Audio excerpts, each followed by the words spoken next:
back to the BHAW Army Wrestling Radio Show. Tonight we got a unique episode as we approach the 19th year anniversary of the attacks that took place on the World Trade Centers on September 11th, 2001. As we all know, on that tragic day, 4 planes were hijacked and used to attack multiple locations in the United States. But just 60 miles south of West Point, first airplane struck the World Trade Center at 8:46, followed by a second attack at 9:03. That day, we had a total of 2,996 individuals that lost their life and thousands of countless others that were injured. On this episode, very unique, we're going to have members of the class 2005, which is significant because they began their West Point journey during a time of peace, and then 3 months later are faced with a completely different West Point journey as international conflict was imminent, and they faced a very different journey as that began. And so we look to gain their perspective on the events that took place and how it changed their remaining time at West Point, and ultimately their Army careers. So joining us tonight, we got Ty Reedy, Phil Simpson, and Joe Forsman. Hey, guys. Hey. Hey. How you guys doing? For sure, guys. Appreciate you guys coming on. Yeah, thanks for having us. Yeah, so we can dive right in. I'll start out with, an easy one, what were your outlooks coming into, regarding like the Army as you went through the recruiting process? Some of you are highly recruited, others maybe not as much. How did that change, after 9/11? You guys pretty much just got out of Beast Barracks when, 9/11 happened. How did that kind of change your mindset and maybe your outlook on how you were going to approach West Point? Let's start with you, Ty. Sure. Yeah, and getting recruited by Army, pre 9/11, it was all about, for me and my family, it was all about the prestige, right? And then obviously the check that my parents weren't going to have to stroke, or the debt I wasn't going to have to undertake, right? So all those factors combined, and then the fact that I was going to get to wrestle D1, all those factors combined were very compelling. And for me, it was one of those instances where I was always patriotic in my life. I didn't come from a military family. Both my parents were teachers. I had like one grandfather that served. That was about it. So it wasn't like prominent in my life. But as soon as I, went on my recruiting trip with Coach Barbie, I walked on campus, just one of those life moments where I knew that was a good fit. I didn't know why. I just knew that was the place I was going to go. So really the focus was wrestling and, getting a degree from West Point and, obviously serving, but, again, pre 9/11, that's going to play war games and then getting a good job after, with the West Point network. But then obviously 9/11 flipped that on its head. And really for me, I believe for all of us, I think I can speak for most everybody, that really came, brought to the forefront of why the academies existed, right? Like my mom called me as soon as she could, after the events, as soon as she could get through the phone line, pre-cell phone. I didn't have a cell phone. And she said, all right, we're coming to get you. This is crazy. I was like, well, I think this is why we're here, Yeah. So, I mean, that's a long story short on kind of how it kind of flipped on its head for me. How about you, Joe? Well, I was really just kind of naive to what any of this stuff was. I was into wrestling. That's it. And my parents found out that going to the academy was going to be free. So that was it. It wasn't like a recruiting process or anything. I was recruited other places, but that's all there was to it. There was it was nothing else about it other than that. So it was the best deal in town. And then that happened. And I'll tell you really the internal change that happened when 9/11, it was like, the morning you could sleep during that time in AMI. So that was a big change, right? If you want to know that one of the biggest changes I remember was that. And so I was like trying to get a nap in, and this is really how interesting it was for a small town kid from Idaho. My roommate told me, hey, one of the Twin Towers just got hit. And I looked up and I was like, what's the Twin Tower? So that part of the geopolitical international issue that was ensuing was totally over my head. I had no idea what was taking place. But immediately you just knew that it was completely different than what we had signed up for. Mentally, it was just completely different. It wasn't about wrestling then, as much as you wanted it to be. It was about something else. That's it. Appreciate that. Phil, how about you? Yeah. Well, I think similar to Joe and Ty, I remember like my junior year in high school, my dad and mom sat me down and said, basically, if you want to go to college, you're either going to have to join the military, do ROTC, or get a wrestling scholarship. So I was like, yeah, definitely not interested in the military. So going to probably do try to wrestling scholarship. Believe it or not, wrestling scholarships are hard to come by, and even the little money they give you, it's still not a lot.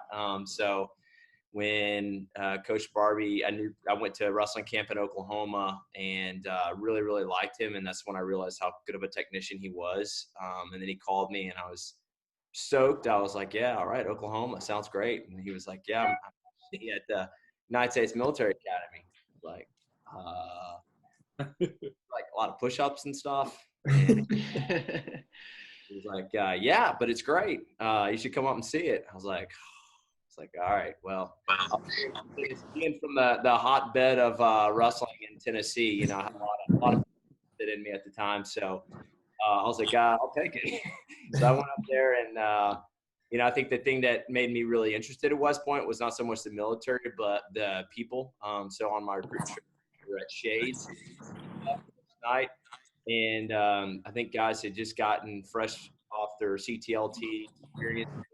And I think some of them from Bucknam. And laughing and telling me, like, it's a really cool place. Again, a lot of cool gaming and shooting cool things, but there was no realism to that. So for me, it was, wrestle. It changed, like, similar, I think, to Joe and Ty. I just remember, I think the first time it actually hit me what was going on was probably when we went to the mess hall, I think, for lunch. And, it's still far enough distance for us. I mean, we were plebes. I mean, I didn't know anything. I didn't really understand the Twin Towers and all that was going on. But seeing the firsties and their faces, that's when I was like, okay, this is probably very real for them because, they came in too. And, that changed everything. I think they had just branched too. So, or we're getting close to branching. That was kind of my experience. I think it's, if I can, guys, I think it's, probably interesting for people to hear like how West Point handled it, right? Like, so how I found out, I was in chemistry lab, which I actually just got off the phone with the one of my classmates who's singly responsible for me passing chemistry, but that's another story. But I was in chemistry lab failing, and that's when the first plane hit. But down in chemistry lab in those dungeons, no TVs, again, no cell phones at that time. So we didn't know what was going on. I was walking to math class, another class I would come close to failing. And on the way to math, I heard two upperclassmen talking, say, wait, there's an accident. Someone, if there was confused, this talk about the plane hitting the trade, one of the trade center, one of the towers. So I get to class, the teacher has the television on, and then the second one hits.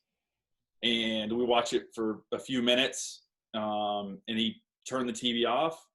He looked at the class and said, hey, our lives are about to change. And he paused for a little bit. I'll never forget it. And he's like, open your books to last night's assignment.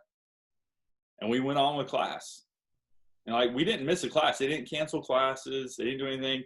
They might have changed the schedule up a little bit. The only thing I remember after that is I remember that class and him saying that. And then I remember a briefing. I don't know if it was that night or what, but the whole Corps was in a briefing. And I remember, them kind of talking about, look, we have people at the academy, cadets that have parents at the Pentagon, downtown. I just remember that. I don't know if Joe and and Phil remember that, but that's seared into my mind. But we kept going. And you know, another fact is that I know we all wanted to get down to New York City and help. It's right down the river, right? We could get down there, we could touch it, but they had so many volunteers and you had too many people that all I remember them allowing us to do was donate our shirts and socks for the first responders down there. So I thought, you know, good. It's really interesting. Yeah, that kind of dives into our next area too, because it's like we want to know, like, what it was like at West Point. I think that's what listeners kind of think, like, how did West Point respond? How did things change?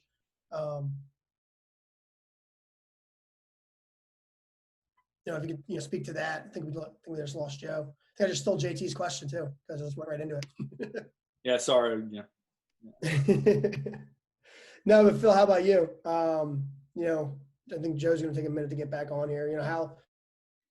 Talk us through what your 9/11 experience was, where you were at, kind of what you saw.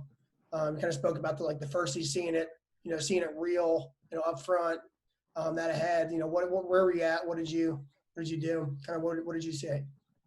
Yeah, so I was actually headed to class, and I was just crossing where the new library is.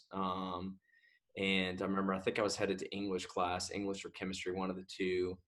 And, we're supposed to be pinging, whatever that means, hands cupped, moving out, and which was my specialty, by the way. You were great at it. I was about to say, you have to admit that Phil might have been the best pinger ever. Of course, naturally. Great pinger and great pinner. Yeah. And definitely in the wrong uniform. Yeah. Not the right one today, though. I got my sweater on here. But, yeah, so I mean, I was very used to getting stopped for anything and everything. Everyone. It's horrible, man. I felt so bad for Phil. No, it was good. It was my job. It was my role. I was the 8 up and let everyone else kind of get to the skirts. And but so somebody stopped me, and I remember being like, all right, what am I doing now? And he was like, did you hear? And I was like, Corporal, I don't understand. What am I supposed to say here? He was like, Twin Towers just got hit. The Twin Towers just got hit. And he's like running off. I'm like, okay. I'm not sure what just happened, but I'm going to keep moving out and just pretend like nothing happened. So I made it all the way. Just hit him with your auto responses, huh? Yeah, I was there. I was locked in, man. But anyways, I made it to class, and similar experience to Ty, that it was really solemn. I think I was probably the last person to know. I don't know. I must have been in head in the clouds or something. That was unlike me. But I made it to class, and they were talking, and I remember the teacher basically said something similar, like, we're going to be at war, but we have a mission, and we need to get right into it. Like, okay. Again, I did nothing registered with me on any of this, on the scale of this, what this really meant. I mean, I think you kind of knew, I would say this is something very bad's happened, but really hard, I think, for anybody to really put in context, what that meant, because we just had no perspective. I think we were too young. I mean, we were pretty young when Gulf War happened and all that. I don't think anybody even knew at that time where this was coming from or who this was. And so, terrorism was a very different thing at that time. So again, like I said, it didn't hit me until I went to the mess hall. And I just remember looking at all the first season, nobody said a word. And I don't think many people ate. And it was just kind of realized, oh man, we're actually here for this stuff. This could mean something, especially for them. So, and then of course, all the rumors flying around, somebody's going to fly to the mess hall and kill all 4,000 cadets. And, everyone starts talking. And so it got a little crazy for a while there, but, really quickly, the post went on lockdown. I remember, but that was when people, you just drove right on the post, and they had an NP guard up there at the, right there at Thayer, and you'd pull in, and he'd come out and salute you, and it was really cool. Real cool military look, but they didn't check nothing. You flew in and out; it was no big deal. But really quickly, that all changed, and they locked everything down and started So it was a little intimidating at first. But again, I don't think anybody could fully understand what that meant. I mean, we're still we're 2020 and we're still in this thing, not at the same scale, but if you'd have told me then we'd be 20 years into this, and I mean, nobody would have probably predicted that. Yeah. So did anything else change after? I mean, I know you said some of the force protection measures, obviously, but or was it just kind of life as normal? Like you said, the instructors said, we have a mission to do and we're going to do it. I'm just curious how many things changed. And obviously, you guys were plebes. Like, you probably didn't know much what it was supposed to look like prior to that anyway, but maybe from talking to some of the upperclassmen. Yeah, plebe gymnastics turned real serious. Joe, you want to take a stab at that? Yeah, go for it, Joe. Yeah, man, the whole thing just really sucked after that, honestly. I think my best time at the academy was the first 3 months because it was like a knee-jerk reaction. They made us all, well, we used to have unlimited passes and all sorts of crazy things that were just really cool. It would have made the whole experience much more bearable, I think, but they took all of the cool things away, like after the first semester, I think, right? Because all of the sleeping during AMI, that was done. That was like probably the best thing about the plebe year, I think. I think that we were core squatters, or I think because we were breaking the rules. I don't remember that actually being. No, it was totally legal. I know it was legal. I broke the rules after it was illegal. I know that, but. And we got all the Jordan and Brian probably thinking like the core has like, man. I also remember a lot of mandatory formations that I tried to get out of after this happened. So there was like a series of just mandatory get-togethers and mandatory formations and little things that made the experience much more, I guess miserable, honestly. Yeah, I'll say that, looking back on it, this is the first time I've really reflected on, I guess, on comparing my time in the military as an officer, my time in the Army as an officer, and then how West Point reacted. On deployments, for me, when bad things happen, you want to keep your soldiers' minds engaged, right? Idle minds and idle hands aren't a good thing. So I didn't know it at the time, but that's what West Point was doing, right? There wasn't like all right, cancel all classes, bring in the grief counselors, which is like a thing to do today. Like, let's stop and check everyone's, mental state. It's like, no, like we like, I can't remember who said it, but like there is a mission. We have to commission. Now that we know what's coming, we're even more focused on the mission of what West Point is and what we need to do, right? So I think a lot of things changed around us, like the physical security, things around in the world, but that gray bubble even just got more hyper-focused on producing leaders. And, if that was not allowing us to sleep in AMI, I guess what they thought that was a good good call. But in all reality, for me anyway, that's how I kind of am thinking about this as we're talking. In fairness too, like if you think about it, when this all happened, a lot of the stuff that is, with the Corps cadets is pushed down from the BTOs and the TAC officers and everything. They're the really ones that kind of like mold and shape the way we function. Even though it's cadet led, the vision and everything is being pushed down from the soup and the comm and all the way down to the channels. And if you think about it, when all this happened, and the buzzwords are like, we're going to war. So you had a bunch of captains, teachers, and TACs, and even majors. They hadn't done anything. They've been living the garrison life. I mean, you might have had like, Bosnia or Kosovo or something. Yeah, you might have had like even the soup. Like I don't know, maybe he was on some. I don't know. But the real thing was nobody had done anything, and so all they had in their head was we're going to war, and they were gonna we're gonna get ready. Gosh darn it. And so we were like going back to like Tom days probably and like trying to implement all these things. And so I imagine it probably got better as people that actually had gone through deployments and actually experienced real life. Yeah. 100-day combat. Yeah. Yeah. I can appreciate both what Ty and Phil said there, and I completely concur, especially with regard to it probably got a lot better. I think that there was some inconsistencies and people didn't really know what they were trying to produce when we were there because it was their first shot. That was the truth. But I can definitely see where some of the folks that had, because to Phil's point, some of the older folks, they'd seen a lot. There was dudes, Vietnam vets as officers at the academy. They were some of our mentors, so they had a lot of experience. But some of the captains, they were just inconsistent. Some of the folks that were directly in charge of us, they were probably inconsistent with how it was laid out. So that's probably was more of the inconsistencies that led to my issues and how it really impacted our wrestling and our life at the academy. But to Ty's point, in making officers, maybe some of those things were definitely necessary. Yeah, can you think of any specific officers that teachers, tax, NCOs there that were kind of affected by this, where they just wanted to get right back into the fight or get to the fight?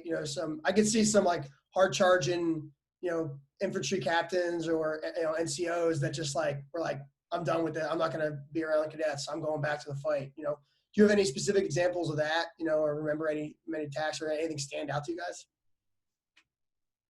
Phil, you got somebody? I was just thinking about all the high and tight young. Sparky Anderson, my tag. Yeah, yeah. Shout out Sparky. Sparky. I don't have anything specific. I do think that I think most of those people probably felt pulled because you got to think about it really quickly. People started deploying and going or gearing up and getting ready to deploy. And West Point's such a bubble, and living in that, you feel like it was just the same thing, right? We're so close to New York City, but we really couldn't do anything. But you're close enough to feel that I want to do something, but I can't freaking do anything. And I imagine it same position. Those guys were they're in the military. Their duty is to be teaching us, but at the same time, they're seeing all their peers and stuff actually go do stuff. And I imagine that was probably pretty difficult for them. So we probably got some over eager, zealous training from them. Well, hey, BHAW, there's a guy, I know he's not an Army wrestling alumni, but maybe Bob Curtin would be a good guy to talk to about this because do you know who I'm talking about? Bob Curtin? Yeah, we coach wrestling together here for a couple of years. Bob and I served together in 82nd, and so he was at West Point on staff as a captain, and when this happened, and him and another guy, I don't know if it was pre 9/11 they got the bug or whatever, but they were training for Delta, and they went.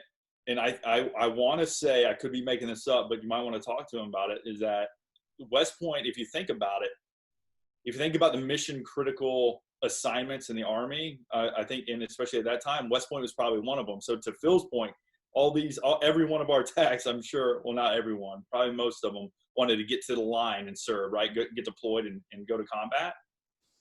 But big Army's no, your mission there is critical. But I think Bob and his one training partner were allowed to go to the Delta selection.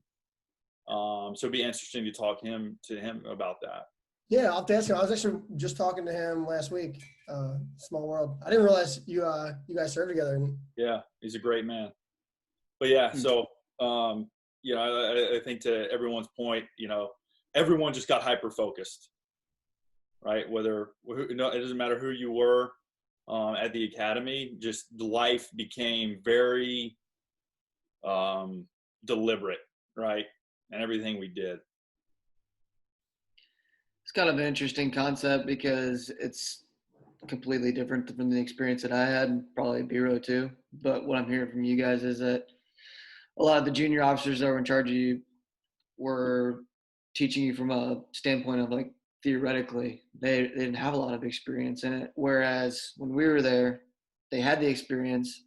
And it was almost used as like a shaming negative way in the opposite way, where it's like, well, you don't know anything because you didn't do blank, blank, blank. And if you do this, then, you're wrong. Which I think probably put a bad taste in people's mouth also. So there definitely was probably a happy medium that maybe some of all of us missed. I'm kind of curious. I know we didn't ask this ahead of time. Maybe what was some of your family saying to you at the time when it happened or the aftermath? I talk to recruits now that are still hesitant about coming to West Point 20 years after this because of what they're going to be asked to do and serve their country. I'm curious what your guys' family is saying at this time. Go ahead, Joe. You with us, Joe? Yeah, I had to get off mute. What do you tell recruits that are getting recruited to West Point or want to go to West Point? What's the question? Yeah, the question's more like, what was your family saying to you at the time that 9/11 happened, and then several years after, knowing that you were, potentially going to go off and serve overseas? But why don't someone else answer this real quick, and I'll answer. Sure. I have to think about it.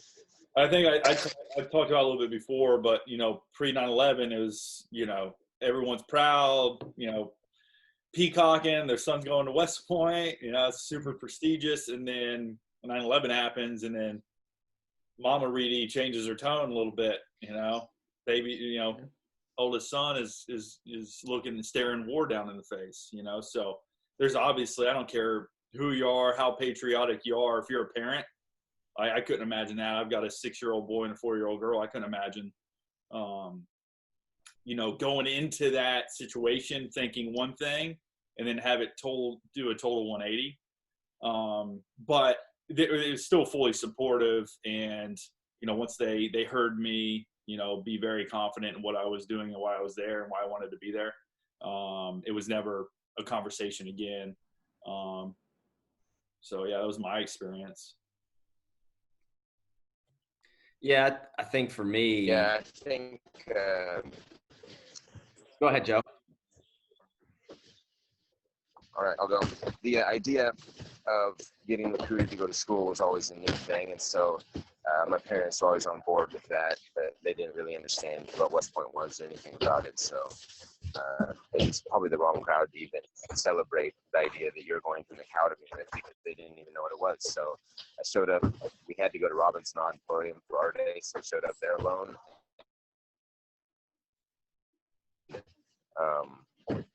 I think that the interesting piece for me was after that, I had to realize, and my family had to realize, that it wasn't like going to college to wrestle. You were going to go to an academy and potentially go to war. So as I start talking to kids about it now, and then honestly, Coach Joe, I have to answer this question thinking about these kids that I now have could be, they're young enough to be my own children. I say to them, if you really want to go to an academy, you want to go to an academy because you want to be an officer. But I don't ever get any of my kids recruited just to get them recruited to go to wrestle. I think it was a pretty big mistake out of my naivety and then a lot of people's naivety in the academy. So I really try and let people know what they're getting into now. All right, so Phil, how about you? Yeah, so, my family, obviously it couldn't have been too bad because Patrick followed right behind me. Patty, I was going to say, your parents must not have been too worried. And then William not too far behind that.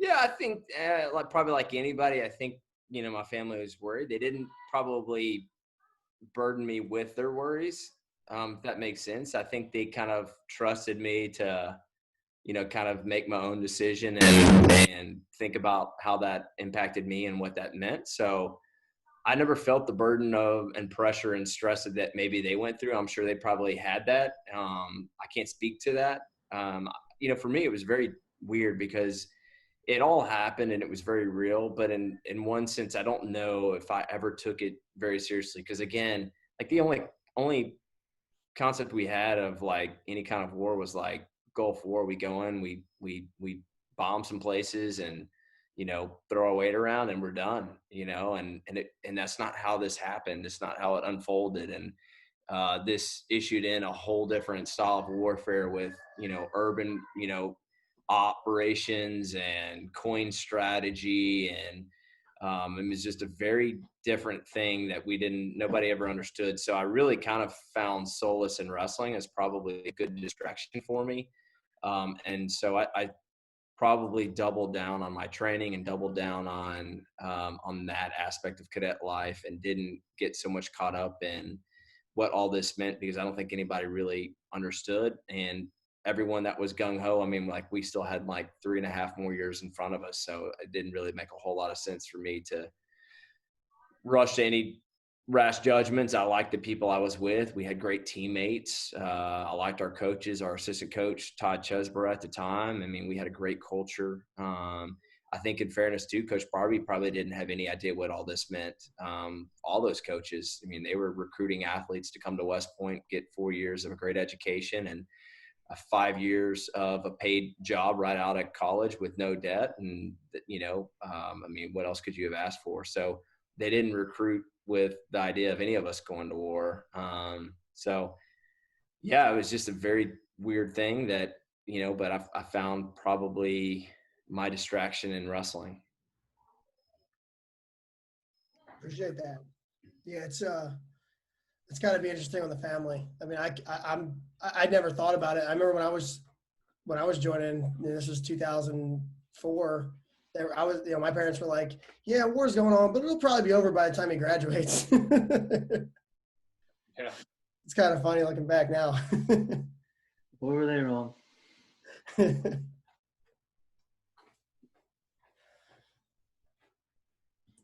So, kind of like you through your years at West Point, how did training change? I'm sure, like, maybe like, operationally going through Buckner and kind of your details as a cow and firstie, did that stuff kind of change at all, like doctrinally through West Point?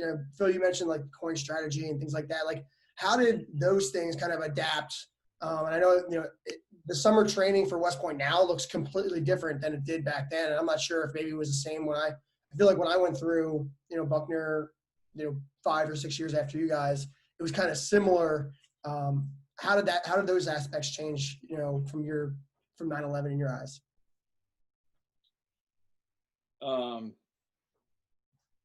trying to reflect on the different phases as you go through the years, but I don't remember it changing so much from like just conventional warfare. I know they probably, I think I remember them throwing out some like shoot houses, some random, urban type things, but it definitely wasn't as concentrated. And I left the Army 4 years ago. My last duty was as a TAC officer back at West Point, and I can say the training that there is now is just incredibly better, more efficient, and obviously suited. Maybe better is not a right word for it, but obviously better suited for what they're doing. The cadets are going to face. But I don't remember too much of us going off the path of conventional, especially in the field exercises. I think we talked about it more in our MS class, military science classes. I don't know. That's how I'm kind of remembering it, Phil. I don't know if you think anything different. Yeah, I think for probably first year, maybe even two, I think they were kind of, I can't even imagine the chaos behind the scenes of like, what do we teach these guys? What do we do to get them ready? And so I think there was a lot of grasping at straws. And so they introduced probably a couple different things. Our military science class, I don't think that was a class prior to 9/11. I think you got some training, but I think they started introducing a lot more doctrine and trying to like get us trained up on specific things. Whereas I think the approach beforehand was more like you'll learn that when you get to your first OBC. I don't think there was a huge rush to try to get us up to speed on some of that. Whereas I think after 9/11, I think they were really trying to make sure that if we graduated, went to OBC and deployed right away, that we had like all the knowledge that we needed. And so I do think I remember for a while there thinking they were throwing a lot at us. And it wasn't so much, it was just doctrinal stuff and just trying to get us more acclimated. We definitely went from a shift of spending more time thinking about the Army and military rather than like West Point life. So I think it was so focused on West Point. And then when this happened, they started really infusing a lot of Army stuff in that. And I do think, we probably didn't get to experience that fully until maybe Cal in first year, when we started. A lot of the opportunities we had for, summer training was a lot different, more enhanced. I just think they started trying to bring a lot more back into the cadet life that was, maybe not there. But if you think about it, West Point's mission, right, isn't to produce tactical experts, right? So I think it's to produce leaders, right? And like Phil said, once you get to OBC, then you really start to really dig into the your branch specific expertise. So, even though I think the best thing that they did was bring back recent graduates from the force. Like, I'll never forget, Phil, I don't know if you remember Andy Blickhan, the first captain when we were a plebe. I'll never forget his name, and I'm horrible with names. Andy Blickhan, well, probably because he hazed me a couple times, but he came back. They brought him back. I don't know what year it was, if it was, Yuck year or Cal year, but they brought him back, and he was on a panel up in Robinson Odd, sitting there on a panel. There's former, cadet, now, second or first lieutenant Blickhan, that fresh back from Iraq. And he's like, I know we're running a PG thing here. He's like, hey, someone asked him a question, and he's like, hey, I don't know which way shit water floats, but I had to figure it out. I got thrown in the middle of this town in Iraq, and the sewer was all messed up, and I had to figure it out. And I'm an infantry officer. Like, what are we talking about? And you just had those conversations and got to hear those experiences from recent graduates that filled the gap, like we talked about before, of those officers that were at West Point that didn't have that experience. So I think that was the best thing they ever did.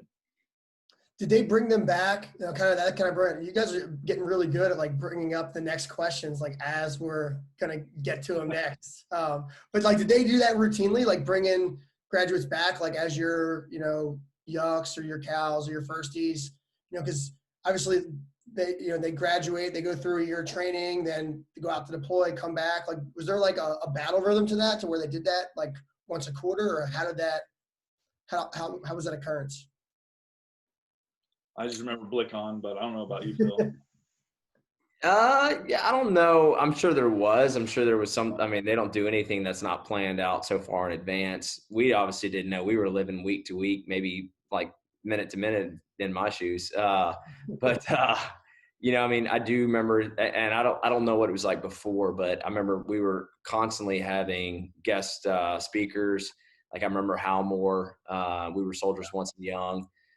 He came and gave a great talk, and they started bringing back, I think, a lot of people that had actually done stuff. And so just getting perspectives and listening.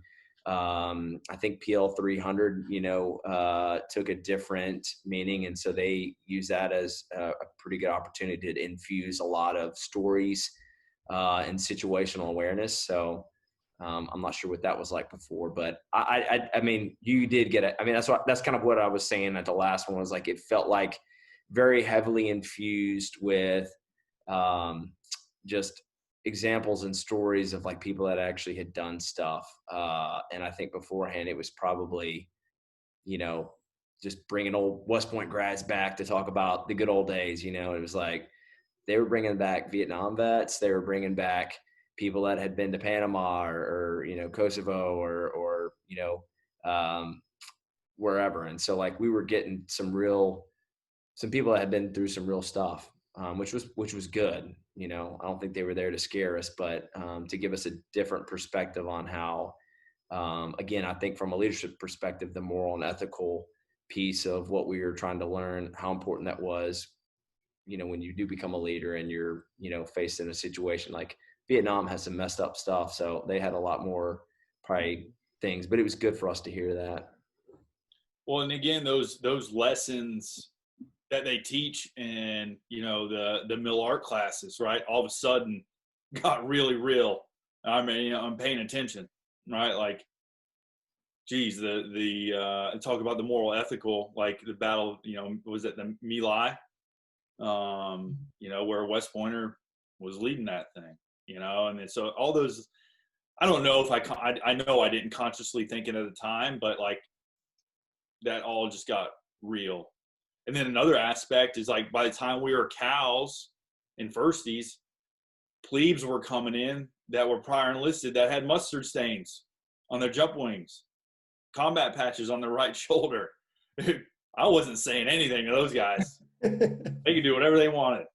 I didn't even think about that. That's that's crazy. Hey, that was one. I do remember that very much. The first time you started seeing people coming back with combat patches, they were like, it was kind of one of those, it was like, holy smokes, that dude's got a combat patch. They were gods. Yeah. It's like when Tesla first came out. You see a Tesla, you're like, oh my God. Oh, they're everywhere.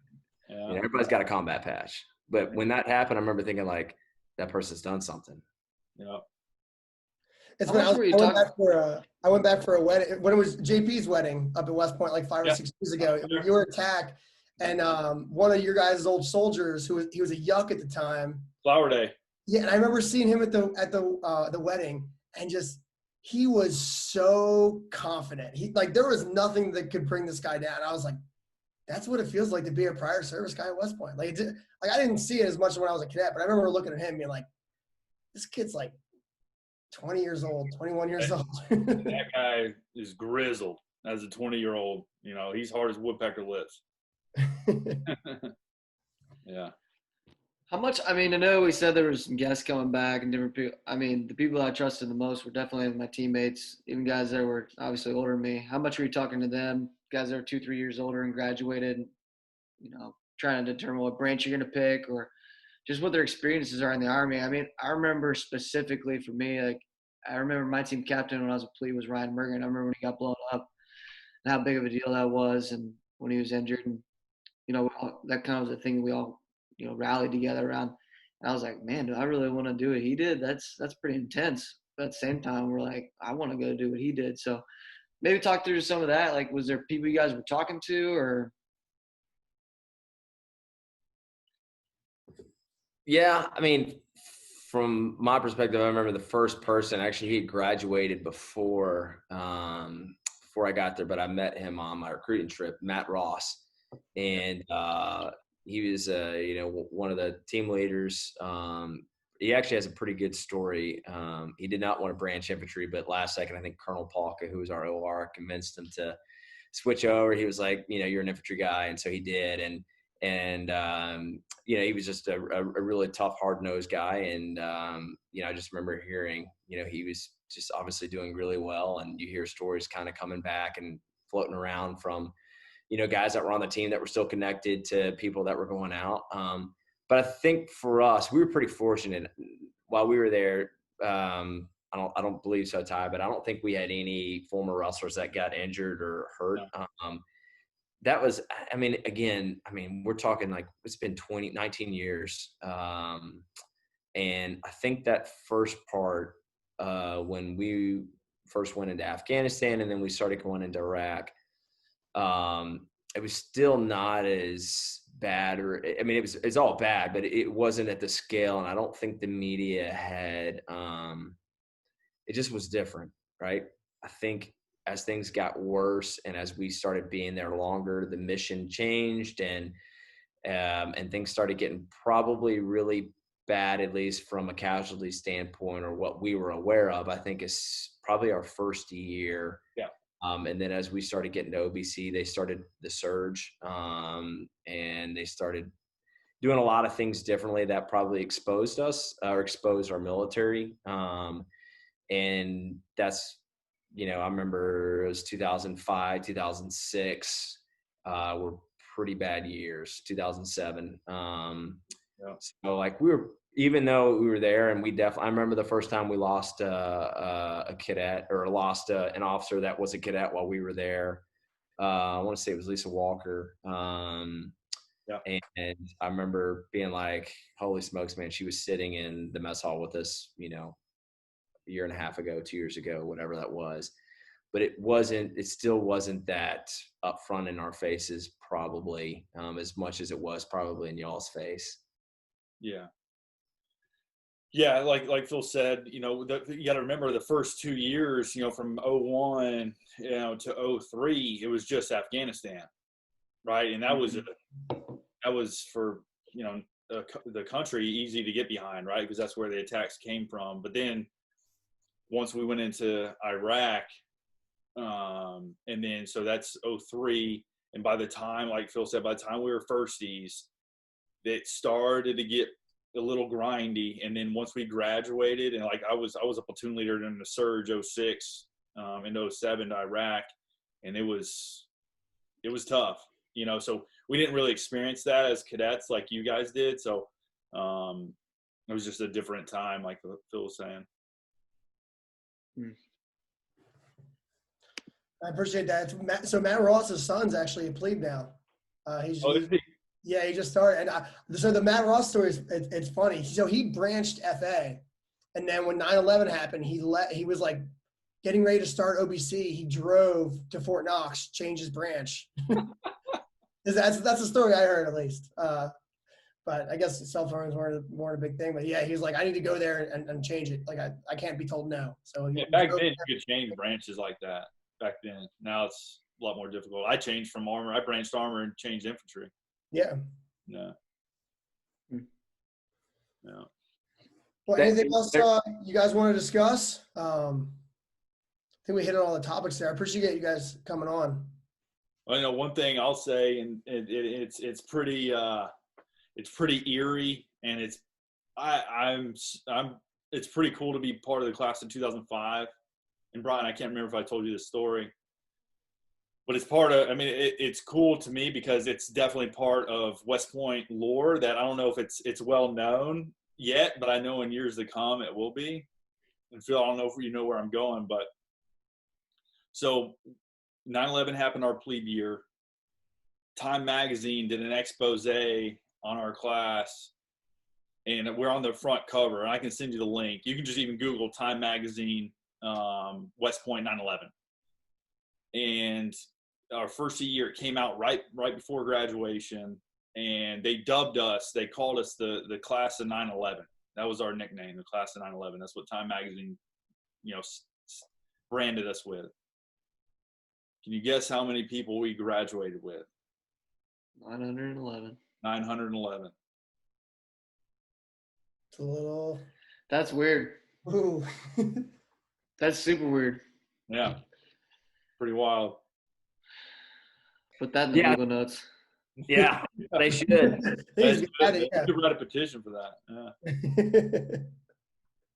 Wow. No, I appreciate you guys actually bringing it up. It was good to think back on some of these memories. I hadn't thought about, this in a long. I think we all get busy in our, with our lives, and probably don't reflect on what the academy did for us, what it meant, and then all the experiences. And we for sure had a unique one, and one that we didn't ask for, but I think it made us better. But and I know everyone has different experiences with West Point, but honestly, I couldn't have been more grateful for the opportunity that I had, and for the mentors that I had, and for the teammates like Ty that I had. And I think you guys all would probably agree. It's just it's a unique bond that I think you form with your classmates, but even more specifically with your teammates, and even deeper with your teammates that are your classmates. And everyone goes through unique experiences, and no one experience is better than another. It's just it is yours. And I just, I'm very thankful that you guys are giving everyone the opportunity to share their experiences. And it was real neat to just think back on that. And shoot, Brian, I remember when you came up for use maps came up for the recruiting trip, and you and William came up, and you know, I mean, it's crazy to think how much time has gone by since then. But yeah, it's something really unique. I think kind of brings us all together. So I appreciate you guys doing this. I really do. And you know, I've nothing but great memories and great things that I'm just extremely thankful for on the wrestling side, on the military side, and just yeah, thank you. Yeah, guys. Thank you. Yeah, same as Phil. I know you guys, you know, BHAW, what you guys are doing is amazing. This podcast, it's so cool. And Brian, I was telling Phil this yesterday on the golf course. Don't tell anybody it was Monday. We're on the golf course, but I thought I was the biggest Army wrestling fan until Brian Rowan exploded on the scene. But I don't know about that. There's some bigger ones out there. Yeah. JT's probably got me. He's got me a little bit. He just doesn't talk about it. Yeah. He's undercover with it. Yeah. Yeah. No, but seriously, you know, I know you guys, you know, are thinking about using this as a recruiting tool. And so any recruits out there, any parents out there listening, I wouldn't change a second, not 1 minute. I wouldn't change any decision I ever made. And I would tell, you know, my son and daughter the same thing. So I really appreciate what you guys are doing, and love the program, and love everything about it. Heck yeah. Appreciate you guys' time, and thanks for your service too. Yeah, thank you guys. All right. Have a good one. Have a good night. Thanks for tuning in to the BHAW Radio Show.